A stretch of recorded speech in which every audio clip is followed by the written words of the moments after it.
Hello guys, welcome to level explainer. இப்போ நம்ம என்ன பார்க்க போறோம்னா எவன்லி மார்ஷல் கார்டுங்கிற மானுவால் எபிசோட் 11 தான் பார்க்க போகிறோம். வாங்க இப்போ வீடியோக்குள்ள போகலாம். ஹீரோ உள்ள வந்ததை பார்த்த எல்லாருமே செகண்ட் லார்ட் உங்களுக்கு எங்கள் மரியாதை அப்படின்னு எல்லாரும் மரியாதை கொடுக்குறாங்க ஹீரோவுக்கு. டேய் இப்போ என்னடா பண்ணணும்னு நீங்கள் நினைக்கிறீங்க? இப்போ நீங்கள் பண்ணுறதை பார்த்தா இல்லை நான் உங்களை கொன்றுவேன் இல்லை வேற ஏதாவது பண்ணுவேன்னு நினைப்பாங்கடா. இவன் அவ்வளோ ஒன்றும் மோசமான ஆள் இல்லை, ஆனால் இவன் மனுஷனே இல்லை, ஒரு டீமன். ஹீரோ அந்த லீடரை பார்த்து, சரி நீ என்ன பண்ணிட்டு இருக்க, ப்ளீஸ் இதை பார்த்து தப்பாக புரிஞ்சுக்காதீங்க, அவன் சட்டை கசங்கி இருந்தது அதை தான் நான் சரி பண்ணிட்டு இருந்தேன். அதுக்கு அவனும் இல்லை அவன் போய் சொல்கிறான், அவன் என்ன சண்டை பிடிக்க தான் என் சட்டையை பிடிச்சான். சரி நீ பண்ணதை நீ தொடர நான் அனுமதிக்கிறேன். நான் என்னதான் சொன்னாலும் நீ கேட்க மாட்டேன், அதனால நீ என்னன்னாலும் பண்ணு, கடைசியில் என்ன நடக்குதோ அதை நான் பார்த்துக்கிறேன். ஆனால் உன்னை எப்பயும் ஞாபகம் வச்சுக்க, நீங்கள் மட்டும் அவனோல்ட்ட அடி வாங்கிட்டு வந்தீங்க, உங்கள் நாக்கை கடிச்சிட்டு நீங்களே சாவுற அளவுக்கு உங்களை பண்ணிடுவேன். சரி இனிமேல் உங்களுக்கு என்ன வேணுமோ அதை செய்யுங்க அப்படின்னு ஹீரோ கதவை சாத்திட்டு கிளம்பிடுறான். நீ என்னடா சொல்ற அப்படின்னு அவன் கேட்குற நேரத்திலே நம்ம லீடர் அவன் மூஞ்சிலே ஒரு குத்து விடுறான். விட்ட குத்துக்கு அவன் தெரிச்சு போய் விழுவுறான். அவனை பார்த்த மற்றவங்களும் லீட்ரு அப்படின்னு கத்துறானுவோ. உங்களை அழிக்க அவர் எனக்கு கட்டளையிட்டு இருக்காரா அப்படின்னு அட்டாக் பண்ண ரெடி ஆகிறான். ஏய் இப்படி பண்ணிட்டு நீ பாதுகாப்பாக இருப்பேன்னு ஃபீல் பண்ணுறியா அப்படின்னு அவன் கேட்குற நேரத்தில், டேய் அங்கே இருக்கிற எல்லாரும் வந்து இவனை அட்டாக் பண்ணுங்கடா அப்படின்னது எல்லாரும் அட்டாக் பண்ண முடியாரானுவோ. பயங்கரமாக அடிக்கிற சத்தம் கேட்குது, ஒரு சேர்லாம் ஒட்டையுது. அதுலேயும் ஒருத்தன் பளிச்சுன்னு வந்து கீழே அடிச்சு விழுவுறான். இன்னொருத்தன் பேட்டு மாரி ஒருத்தனை பிடிச்சிட்டு கிரிக்கெட் ஆடுற மாரி ஆடிட்டு இருக்கான். சண்டை போட வந்தவனும் டேய் அவனை பார்த்து பயப்படாதீங்கடா, ஏற்று அட்டாக் பண்ணுங்கடா. அந்த நேரத்தில் லீடர் வந்து நீ அதை பற்றி கவலைப்படாத, அதெல்லாம் நாங்கள் பார்த்துக்குறோம், முதல்ல உன்னை பற்றி நீ கவலைப்படுற. அந்த அட்டாக்ல அடிபட்டு போய் தெரிச்சு விழுவுறான் அந்த லீடர். உங்களை அடிக்கும் போது தானே எங்களுக்கு மறுபடியும் உயிர் வர மாரியே ஃபீல் ஆகுது, உயிர் போயிட்டு உயிர் வந்தவனுக்கு எப்படி ஃபீல் ஆகணும் தெரியுமாடா. அப்படி போட்டு அடிக்கிறவனும் போட்டு அவனும் காப்பாத்துங்க காப்பாத்துங்கன்னு கத்துறானுவோ. அதோட கட் பண்ணி ஏதோ ஒரு மேன்ஷன்ல பேசுறதா கட்டாங்க. நிறைய பேத்துக்கு சின்ன சின்ன காயம் ஏற்பட்டிருக்கு, 23 பேத்துக்கு அதிகமாக காயமா இருக்கு. டாக்டர் இருக்கிற இடத்த காயம்பட்டவங்களுக்கு வைத்தியம் பார்க்க இடம் இல்லாம வெளியே கிடக்காங்க. ஒரே ஃபேமிலிஸ் அந்த 2 பேத்துக்குள்ள எப்படி இப்படி நடந்திருக்கும்? நான் என்ன நினைச்சேன்னா செகண்ட் லார்ட் அவங்கள ஃபுல்லாவே கண்ட்ரோல் பண்ணிட்டாருன்னு நினைச்சேன். இல்ல ஒருவேளை ஏதாவது சேவ் பண்ண அப்படி பண்ணிருப்பாங்களா? அந்த நேரத்துல ஹீரோ அப்பாவும் ஹீரோ பார்த்து இதை பத்தி நீ என்னடா நினைக்கிற, என்ன உன் காதுல விழுவுதா இல்லையா, இதை பத்தி எக்ஸ்பிளைன் பண்ணு. ஆண்கள் கஷ்டப்படுறது மூலயமா தான் ஸ்ட்ராங் ஆவாங்க. அதோட டிராகன் குரூப்லயும் தான் நிறைய பேத்துக்கு காயப்பட்டிருக்கு. அப்ப 2 பேத்துக்கு நடுவுல தானே சண்டை நடந்திருக்கு. என்னது 2 பக்கமா, நீ என்ன காமெடி பண்ணிட்டு இருக்கியா அப்படின்னு ஹீரோ சித்தப்பா ஏஞ்சி, டிராகன் குரூப்ல வெறும் 3 பேத்துக்கு சின்ன காயமும் 4 பேத்துக்கு பெரிய காயமும் தான் ஏற்பட்டிருக்கு. அதை கேட்ட ஹீரோவும் என்னது அதுக்கு வாய்ப்பே இல்லையே, இப்பயாவது அங்க நடந்ததோட தீவிரம் உனக்கு புரியுது. அந்த வேஸ்டான பிளாக் குரூப்புக்கு எதிர்த்து 7 பேர் இன்ஜூரி ஆயிருக்காங்களா, அவங்களுக்கு ட்ரைனிங் பத்தலன்னு நினைக்கிறேன், நான் இன்னும் ட்ரைனிங் கொடுக்கணும். அப்படி ஹீரோ சொன்னதை கேட்டவங்க என்னடா இப்படி பேசுற அப்படின்னு கத்துறானுவோ. சரி இனிமேல் இங்க பேச எதுவுமே இல்ல, அந்த டிராகன் குரூப் பண்ணதுக்கு பொறுப்பா ஹீரோ தான் எல்லா தண்டையும் ஏத்துக்கணும். அதிகமா காயப்பட்டவங்கள மனசுல வச்சுக்கிட்டு நீங்க இதை சும்மா விட மாட்டீங்கன்னு நினைக்கிறேன் அப்படின்னு ஹீரோ சித்தப்பா ஹீரோக்கு எதிராக எல்லாத்தையும் பேசுறான். அதை கேட்ட மத்தவங்களும் ஆமா ஹீரோவையும் அந்த டிராகன் குரூப்பையும் கண்டிப்பா தண்டிக்கணும், இந்த பிரச்சனைல இந்த டண்டர் குரூப் ரொம்ப மோசமா நடந்துக்கிட்டாங்க. ஆமா இப்படிதான் நடக்கணும், சட்டத்து மூலயமா அவனுக்கு தண்டனை வாங்கி கொடுத்து இப்போ பேரை நான் குறைக்கிறேன்டா அப்படின்னா அவங்களாம் அடி வாங்கணும்னு நீங்க சொல்றீங்களா?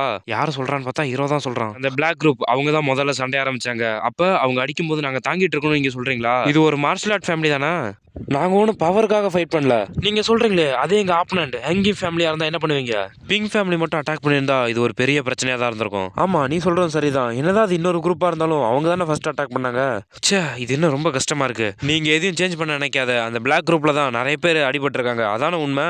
இதுக்கெல்லாம் நீங்க எப்படி பொறுப்பேற்றுவீங்கன்னு நான் உன்கிட்ட கேட்டேன். அது கீரவும் சரி நான் எல்லாத்துக்கும் பொறுப்பேற்றுக்கிறேன், டிராகன் குரூப்போட லீடரா எல்லா பொறுப்பையும் நான் ஏத்துக்கிறேன், அதோட அந்த தண்டனையும் நான் ஏத்துக்கிறேன். ஆனா அந்த பிளாக் குரூப் தானே ஃபைட் பண்ணாங்க, அப்ப அதுக்கான பொறுப்பையும் ஏத்துக்கணும்ல. என்ன நீ இப்ப என்னடா சொல்ற? அந்த பிளாக் குரூப் இப்ப யாரு கட்டுப்பாட்டு கீழே இருக்கு? அதை கேட்ட மத்தவங்களும் ஆமா நாங்கூன் பிட் தானே அந்த பிளாக் குரூப்போட கேரக்டர், அதனால அவர் தான் இதுக்கு எல்லாத்துக்கும் பொறுப்பேற்றுக்கணும். அதை கேட்ட ஹீரோ சித்தப்பனும் டேய் நீ உன்னோட என்ன ஈத்துருப்பா பாக்குறல்ல, வாங்க பொறுப்பாளர்கள் 2 பேரும் சேர்ந்து ஒன்னா தண்டனை அனுபவிப்போம். அதோட இந்த நாங்கூன் ஃபேமிலி ஒன்றும் ஃபியான்ஸால ஒன்றும் நடக்கல. அதை கேட்ட இவனும் இவனா என்னடா பண்றது இப்ப அப்படின்னு யோசிக்கிறான். டேய் நீ கோவமா இருக்குன்னு தெரியும், ஆனா நீ என்கிட்ட சண்டை போட்டுற கூடாது, என் வயசு என்னன்னு உனக்கு தெரியுமா அப்படின்னு ஹீரோ அவன் பழைய வாழ்க்கையெல்லாம் நினைச்சு பாக்குறான். இதுல தப்பிக்க ஹீரோ சித்தப்பனும் இந்த மாதிரி விஷயத்துல சரி எது தப்பு எதுன்னு சண்டை போட்டு சொல்றதா நல்லது, அதுக்கு பொறுப்பேற்றுக்கிறாங்களே அவங்களே அவங்கள கண்டிப்பாங்களே.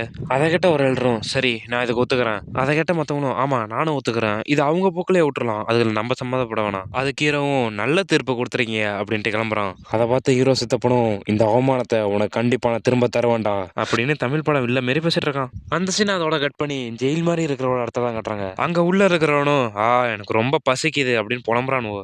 சே இப்படி நடக்கிறது முன்னாடியே எனக்கு தெரிஞ்சுன்னு வச்சுக்க, சண்டைக்கு முன்னாடியே என் வயிறு ஃபுல்லா எல்லாத்தையும் தின்றுப்பேன். டேய் அமைதியாடுறா, நம்மள இப்ப எப்படி பனிஷ் பண்ண போறாங்கன்னே தெரியல, அந்த நேரத்துல போய் சோறுன்னுட்டு இருக்க. லீடரும் சேர்ந்துட்டு டேய் கொஞ்ச நேரம் அமைதியா இருங்கடா அப்படி அவன் சொல்லிட்டு இருக்க நேரத்துல ஒரு கார்டு வந்து உங்களெல்லாம் ரிலீஸ் பண்ணியாச்சு, அதனால இங்கேட்டு கிளம்புங்க அப்படிங்கிறான். என்ன சொல்றீங்க, நீங்க உண்மையாலே எங்களை ரிலீஸ் பண்றீங்களா? ஆமாண்டா சீக்கிரமா வெளியே போடா, இது எனக்கு ரொம்ப வித்தியாசமா இருக்கு. இதுலடா உனக்கு வித்தியாசமா இருக்கு. நம்ம அந்த பிளாக் குரூப்பே தோற்கடிச்சிருக்கோம். ஆனா நம்மளுக்கு எந்த தண்டனையும் இல்லாம வெளிய அனுப்புறாங்க. எனக்கு தெரிஞ்சு செகண்ட் லார்ட் தான் ஏதாவது பண்ணியிருப்பான்னு நினைக்கிறேன். அதோட நம்மளுக்கு யாரோ ஆதரவு பண்றாங்க. இது ரொம்பவே நல்லா இருக்கு. எனக்கு தெரிஞ்சு இதனால தான் அவர் எல்லாரும் விரும்புறாங்கன்னு நினைக்கிறேன். இது வித்தியாசமா இருக்கோ எப்படி இருக்கும். ஆனா இது ஹாப்பியா இருக்க நேரம்ல. அவங்க பண்றத வச்சு பார்த்தா உண்மையாலே செகண்ட் லார்ட் கீழ பணிஞ்சிட்டாங்கன்னு நினைக்கிறேன். அப்ப செகண்ட் லார்ட் உண்மையாலே ஸ்ட்ராங்கா தான் இருக்காரு. நீங்க இப்படி பண்றத பார்த்தா செகண்ட் லார்ட் அவர் உங்க மூஞ்சிலே குத்துவாரு. அதனால இப்படி ஆட்டம் போறத விட்டுட்டு பொறுமையா நடந்துப்போங்க. இப்ப நீ என்ன சொல்ற? செகண்ட் லார்ட் எங்களை வேணும்னே அட்டாக் பண்ணுவாரா? ஆமா, அப்படிதான் உயர் அதிகாரிலாம் சொன்னாங்க. என்ன சொல்ற? அப்ப நாங்க இங்கேயே இருந்துக்கிறோம் அப்படின்னு எல்லாம் பயப்படுறானுவோ. இல்ல நாங்க ஏற்கனவே உன்னை விடுவிச்சிட்டோம். அதனால நீங்க கேட்டு கிளம்பு. அதுக்கு இவனும் பயந்துகிட்டு இல்ல நாங்க இங்கிட்டு போக மாட்டோம். எங்களை இங்கேயே இருக்க விடுங்க அப்படின்னு கத்துறானுவோ. அப்புறம் எப்படியோ இவனும் எல்லாரும் வெளியே வரானுவோ. அங்க பார்த்தா ஹீரோ இவங்களுக்குலாம் வெயிட் பண்ணிட்டு நிக்கிறான். ஹீரோவை பார்த்ததும் இந்த டிராகன் குரூப் உங்களுக்கு எப்பயுமே மரியாதை இருப்போம் அப்படின்னு ஹீரோ பார்த்து சொல்றாங்க. நீங்க ஜெயிலே இருக்கணும்னு அந்த காட்ஸ் கிட்ட கேட்டதா நான் கேள்விப்பட்டேன். அதுக்கு லீடரும் பயந்துகிட்டு இல்ல இல்ல நீங்க ஏதோ தப்பா புரிஞ்சுட்டு இருக்கீங்கன்னு நினைக்கிறேன். சரி அப்ப நான் தான் ஏதோ தப்பா புரிஞ்சுட்டேன்னு நினைக்கிறேன். அதுக்கு அந்த லீடரும் சரி இப்போ நீங்க எப்படி என்ன பனிஷ் பண்ண போறீங்க? அது சும்மா அந்த வயசானவங்களை திருப்திப்படுத்த நான் சொன்னது. இந்த மாதிரி சின்ன பசங்க சண்டைக்கெல்லாம் தண்டனை தேவையில்ல. அதை கேட்டதும் எல்லாரும் பெருமூச்சு விட்டு அப்பா இப்பதான் நிம்மதியா இருக்கு அப்படின்னு சொல்ற நேரத்துல ஹீரோ ஏதோ பாக்ஸ் கிட்ட போறான். அதை பார்த்த இவனும் அது என்ன பாக்ஸ் அப்படின்னு கேட்கறான். ஹீரோ தள்ளி விடுறான். அதை தள்ளி விட்டா உள்ள பார்த்தா வெறும் இரும்பு குண்டு அந்த காலில் ஜெயில மாட்டான் அந்த குண்டு வச்சிருக்கான். அந்த சீன் அதோட கட் பண்ணி ஹீரோ சித்தப்பாவை தான் காட்டுறாங்க. அவன் கையில வச்சிருந்த தூக்கி அடிச்சுட்டு ச்சே இந்த நம்பும் பேக் அந்த ஒரு குப்பையால அவமானப்படுத்தப்பட்டேன் அப்படின்னு யோசிக்கிறான். அந்த நேரத்துல பின்னாடி வந்த அசாசினும் படாதீங்க எல்லாம் ஒண்ணு இல்ல ரெண்டு தப்பு பண்றதுதான். அதுக்கு அவனும் ச்சே நான் இதை எப்படி கவனிக்காம விட்டேன். அந்த வயசானவங்க ஹீரோக்கு இப்ப சப்போர்ட் பண்ண ஆரம்பிக்கிறாங்க. நீங்க என்ன செகண்ட் லார்டை பத்தி யோசிக்கவே இல்லையா? அவங்க நேரத்துக்கும் வெளுத்துக்கும் இப்படி பிரச்சனையா வந்து நிப்பான்னு முட்டாள் மாரி பேசாத. ஹீரோ யாரோட குழந்தைன்னு உனக்கு தெரியுமா? அவன் ஜெயிக்க ஜெயிக்க ஃபேமிலியோட ஒரு பொசிஷனும் அதிகரிச்சுட்டே போவோம். இருந்தாலும் அவனை டீல் பண்றதுக்கு வாய்ப்பே இல்ல. எல்ட்ரு ஃபேமிலி ஹெட் சப்போர்ட்லாம் இருக்கும்போது நம்ம எப்படி அவனை பிரச்சனை பண்றது? இது வேணும்னு அந்த குடும்பத்துக்குள்ள செய்ய முடியாம இருக்கலாம். ஆனா வெளியே இப்ப நீங்க என்ன சொல்ல வரீங்க? என்னதான் பொறுமையா இருந்தாலும் அவரை கவனிக்க ஒரு நடவடிக்கை எடுத்து தான் ஆகணும். அந்த சீன் அதோட கட் பண்ணி ஹீரோ இருக்க இடத்த தான் காட்டுறாங்க. எல்லாரும் அந்த குண்டை இழுத்துட்டு கிளம்புறாங்க. அவங்கள பார்த்த ஹீரோவும் என்னடா இப்படி பொறுமையா போறீங்க? வேகமா போங்கடா பொறுமையா போங்கடா அப்படின்னு கத்துறான். நீங்க இப்படி ஸ்லோவா இருக்கும்போதே உங்களை நீங்களே எலெக்ட்னு சொல்லிக்கிறீங்களா?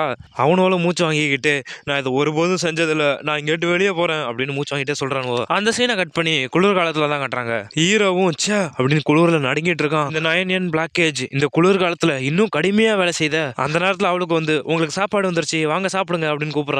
அதுக்கு ஹீரோவும் இங்க என்ன வந்து காமெடி பண்ணிட்டு இருக்கியா? இல்லையே நீங்க இப்ப என்ன சொல்றீங்க? அந்த சாப்பாடை பார்த்த ஹீரோவும் இதெல்லாம் எனக்கு பத்தாது. சரி மீட் எங்க? தயவு செஞ்சு கொஞ்சம் அமைதியா இரு. இந்த நேரத்துல நம்ம குடும்பத்துல அவ்வளோ காசு இல்ல. அவங்கள்ட்ட எப்பதான் காசு இருந்ததோ. இதெல்லாம் குளிர்காலத்துல இன்னுமே மோசமா மாறிடும். வருவாய் குறைஞ்சிரும் செலவு அதிகமாயிடும். அதோட உங்க மருத்துவ காசுக்கு நிறைய செலவு பண்றதுனால இன்னுமே கஷ்டமாயிடுது ஃபேமிலிக்கு. அப்ப இதெல்லாம் என்னோட தப்புங்கிறீங்களா? ஆனா அதை என்னாலையும் மறக்க முடியாது. சாப்பாடுலாம் இருக்கட்டும் என்னோட லெக்சர் எங்க? கொஞ்ச நாளைக்கு ரொம்ப கஷ்டமா இருக்கு. அதனால கொஞ்ச நாளைக்கு உங்களை கட்டுப்படுத்திக்கங்க. ஐயோ என்னால எலிக்சர் தவிர மத்த எது வேணாலும் கட்டுப்படுத்திக்க முடியும். புரிஞ்சுக்கங்க. உங்களோட இங்க நிறைய பேர் கஷ்டப்பட்டுட்டு இருக்காங்க. எனக்கு அவங்கள நினைச்சலாம் கவலை இல்ல. எனக்கு முதல்ல போய் எலிக்சர் கொண்டு வா. அதுக்கு இவ்வளவு செகண்ட் லார்ட் அப்படின்னு கத்துறதோட இந்த எபிசோட் முடியுது காய்ஸ். என்ன மன்னிச்சிருங்க. இது உங்கள்ட்ட நிறைய தடவை சொல்றேன்னு நினைக்கிறேன். எனக்கு என்னன்னு தெரியல. சனிக்கிழமை கூட காலேஜ் வச்சு உயிரை வாங்குறாங்க. காலேஜ் போனதுனால தான் வீடியோ வரல. நீ கேட்கலாம் என்னடா சனிக்கிழமை காலைல வீடியோ போறதுக்கு சனிக்கிழமை காலேஜ் வைக்கிறாங்கிறேன்னு நினைக்கிறீங்களா? ஆனா எனக்கு சனிக்கிழமை நிறைய அசைன்மெண்ட் கொடுத்துட்டானோ உட்காந்து ஏதுனா அதனால தான் அது எல்லாத்தையும் சனிக்கிழமையே சப்மிட் பண்ண சொன்னானுவோ. அதனால தான் இது உங்கள்கிட்ட புலம்புறேன்னு தெரியும். ஆனால் இதை ஸ்கிப் பண்ணிடுங்க. இதோட இந்த வீடியோ முடிச்சுக்கலாம். நீங்கள் பண்ண வேண்டியதெல்லாம் லைக் பண்ணுங்கள் ஷேர் பண்ணுங்கள் கமெண்ட் பண்ணுங்கள் மறக்காமல் சப்ஸ்கிரைப் பண்ணுங்கள்.